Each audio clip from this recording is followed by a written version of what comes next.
सीलमपुर की गलियों में खौफ है। दोपहर के उजाले में भी लोगों की आंखों में डर है, क्योंकि एक 17 साल के लड़के की बेरहमी से हत्या कर दी गई। नाम था कुणाल। कसूर सिर्फ इतना कि वो गलत वक्त पर गलत जगह पर था। कहानी सीलमपुर की है, दिल्ली की उस गली की जहां अब कोई मां अपने बेटे को दूध लाने भी नहीं भेज रही। गुरुवार की शाम कुणाल अपने घर से निकला था दूध लेने। 5 मिनट बाद वो सड़क पर लहूलुहान पड़ा था। उस पर ताबड़तोड़ चाकुओं से वार हुआ। इल्जाम है कि हमला प्लान के तहत हुआ। पुलिस को शक है कि 4 से 5 लड़कों ने मिलकर हमला किया और इस पूरे खेल के पीछे नाम आता है एक लड़की का, नाम जिक्रा, जिसे सीलमपुर वाले लेडी डॉन कहते हैं। आपने कहा आपने देखा था? हाँ, वो साहिल नाम का लड़का है, उसने मारा चाकू। साहिल ने? हाँ। और कौन कौन थे उसके साथ?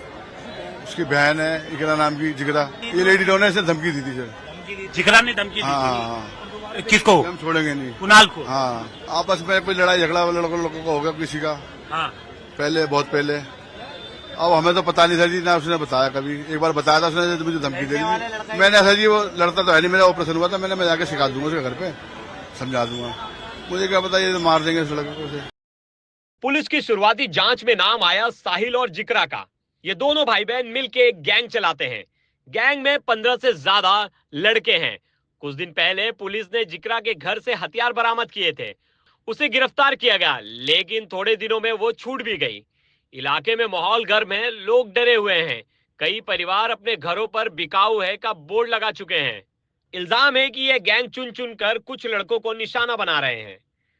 कहा जा रहा है कि बीते कुछ सालों में 7 हत्याएं इस इलाके में हो चुकी हैं। बच्चा दूध लेने आया था जी चौक पे शाम को। बदमाश लोग खड़े थे, 5-6 लड़के, वो पहले से ताक लगाए हुए थे। उन्होंने घेर के उसे यहाँ लाके साहब चाकू मारा, खून पड़ा हुआ है। और मेरा बच्चा बहुत शरीफ था, काम करता था साहब। सर जी उसकी बहन है, बदमाश है वो भी, जिगरा नाम है, जिगरा। हाँ, अभी वो कुछ दिनों पहले पकड़ी गई थी कट्टे के साथ में, थाने में रह गई, बंद हो गई है। अभी छूट के आई है। फिर वो बदमाशी आतंक मचा रही चौक पे साहब। बहुत माहौल गंदा है। यहाँ के लड़के बदमाशी करते हैं रात को। माँ बहन कोई सुरक्षित नहीं है, कोई शरीफ आदमी चौक पे से निकल नहीं सकता। पूरी गुंडागर्दी चल रही है। हिंदू यहाँ से मकान बेच के जा रहे हैं। कहानी में एक और किरदार है, लाला। जिक्रा गैंग का और लाला के बीच पुरानी दुश्मनी है। कुछ दिन पहले झगड़ा हुआ, जवाब में निशाना बना लाला का दोस्त कुणाल। कहा जा रहा है कि कुणाल का इस गैंग से कोई लेना देना नहीं था, ना किसी से दुश्मनी, ना कोई पुराना झगड़ा, बस दोस्ती की कीमत जान देकर चुकाई। दिल्ली की मुख्यमंत्री रेखा गुप्ता कहती हैं एफआईआर दर्ज हो चुकी है। कमिश्नर से बात हुई है। जिन लोगों के नाम सामने आ रहे हैं उन्हें जल्द गिरफ्तार किया जाएगा। परिवार को पूरा न्याय मिलेगा। इस वक्त हम मौजूद हैं आईएसबीटी सीलमपुर रोड पर, जहां पर डीसीपी ऑफिस से महज कुछ कदमों की दूरी पर लोग सड़क पर आके बैठ गए हैं। रोड को जाम कर दिया गया है। कुणाल के हत्यारों को फांसी दो, फांसी दो, ये नारे लगाए जा रहे हैं। हिंदू पलायन कर रहा है, बांग्लादेश मत बनने दो। क्यों ये लिखने की जरूरत पड़ी आपको? सर, यहाँ पर कई सालों से हिंदुओं का पलायन होता जा रहा है। हमारे बिरादरी के 5 घर बिक चुके हैं, जिसके वजह से हमें दूसरे समुदाय के लोग इतने प्रताड़ित करते हैं कि 7 मर्डर हो चुके हैं हम लोगों के। हमें आज तक इंसाफ नहीं मिला है। कल की वारदात से भी इतना टाइम हो गया, अभी तक वो मुजरिम पकड़े नहीं गए। अब यहाँ हिंदू, हमारे बच्चे स्कूल में पढ़ने नहीं जा सकते, उनको मारा जाता है। खेलने पार्क में नहीं जाते, उनको मारा जाता है।